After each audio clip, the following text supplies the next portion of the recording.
Hi, this is Raj, and we're going to take another look at exposure in a camera, looking at it from a couple of different perspectives with some visuals. In this time-lapse series, the camera settings are unchanged so as to show the progression of light throughout the course of a day. I did this when I was on vacation one time. The ISO remained constant at 400, the shutter speed remained constant at 1/60th of a second, and the aperture was constant at f7.1. And those settings, I went out every hour during available light and took one image, and this composite shows that progression of evening into night and then into the next day.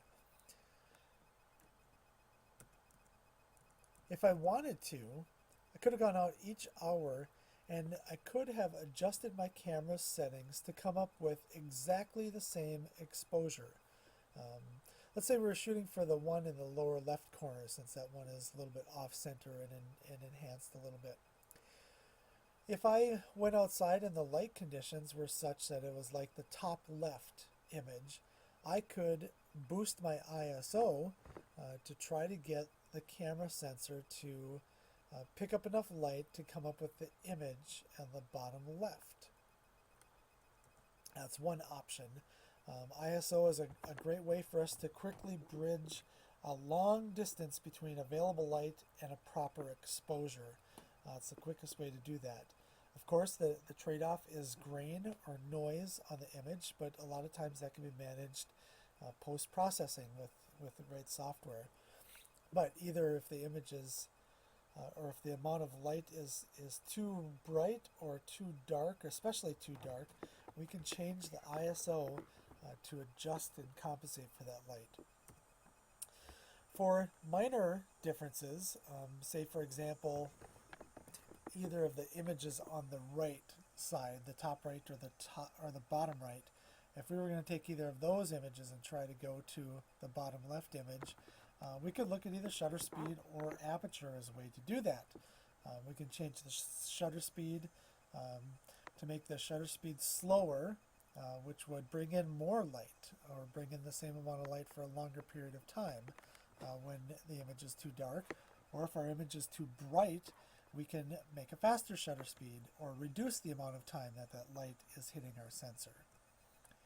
We can also make adjustments shooting in aperture mode. We can open up our aperture larger to bring in more light if the image is too dark, or we can make that aperture size smaller and the effect would be reducing the amount of light that's coming in and hitting the sensor. So let's take a look at the 6 images on top there. We've got too dark on the far left, shaken a little bit there, and too bright on the far right. We don't want either of those images. We want something more like the 4th one over from the left, the image that's enhanced. So that's going to be our target image, and we're going to take a look at how we can reach that from either extreme using ISO, shutter speed, or aperture settings. So on the left-hand side, we need more light, and on the right-hand side, we need less light. Well, how are we going to do that to reach our target image? One thing we could do is we could change the ISO setting. Let's say we walk outside with our camera set to ISO 100 and take an image and it looks like the one on the far left. Just by setting the ISO, we know that we can get closer to our target exposure by bumping that ISO up, say to ISO 400. Same way if we happen to be shooting in low light film the night before and left our camera set at ISO 1600, go outside and take an image, maybe it would look something like the image on the far right. And all we have to do is change our ISO setting back down to 400, again to get that target exposure. So how can we do that with shutter priority? Well, let's say we go outside and we're not really sure what shutter speed we should set it at. Maybe we'll keep our ISO set at 400 and we shoot at 1/1000th of a second. Perhaps we would need more light. The camera will pick the appropriate aperture opening, but if you have too fast of a shutter speed, the aperture is going to be limited by the diameter of your lens. Your lens can only open up so wide. And if we go beyond the capability with shutter speed, there isn't any other way to for our lens to compensate to make that aperture open wide enough.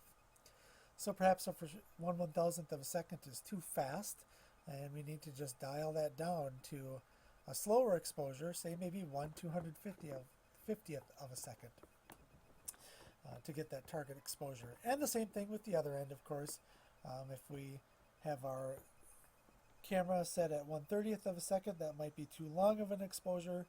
Let the same amount of light come in for too long a period of time to hit the sensor. It overloads the sensor and makes too bright of an image. Well, we can do the same thing with aperture, and remember, a lot of times with aperture, the reason that we're shooting in aperture priority is to adjust the type of depth of field. This is where we get creative with our images. With shutter speed, we're all about trying to stop the action or manage the blur. With aperture, we're trying to manage the depth of field, the focal area within our frame. Maybe we want, since it's a landscape picture, maybe we want a great depth of field, and so we go outside at ISO 200 in aperture priority and set our aperture at f22, which is a very small opening in any lens. Maybe that was too dark. Maybe our aperture isn't open wide enough, and our shutter speed can't get slow enough in order to get a good image. So we dial that down to f8, or open that aperture up to f8. Lets just the right amount of light in. On the other end of it, maybe we want to have a tree in the foreground in focus, but the rest of it with kind of that blurred background image to it. So we set our camera at f2.8 in aperture priority, wide open, shallow depth of field. Remember, think of the swimming pool. We're standing in 2.8 feet of water. That's a shallow depth, so we have a shallow depth of field, as opposed to f22, which would be 22 feet of water and a very deep depth of field, if you're using our swimming pool example. So we're at f2.8, and maybe that just lets in too much light, considering that our ISO is set at ISO 400, which is reasonably high for a daytime image. We need to change that f-stop to hit f8, and there we have our perfect exposure. So, a few different ways to reach our desired exposure with ISO, adjusting that, or when we're in shutter speed priority, changing the shutter speed, and when we're in aperture priority, wanting that depth of field adjustment using our aperture priority.